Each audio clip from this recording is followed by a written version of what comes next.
अरे जब जब जाई जमुना किनारे तीखी बोलिया बोलता।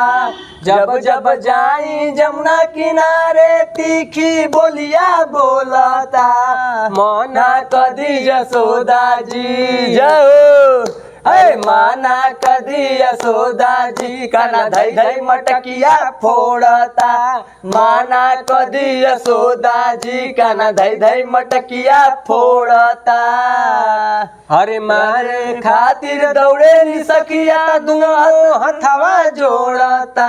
मारे खातिर दौड़े नी सखिया दुनो हथवा जोड़ता।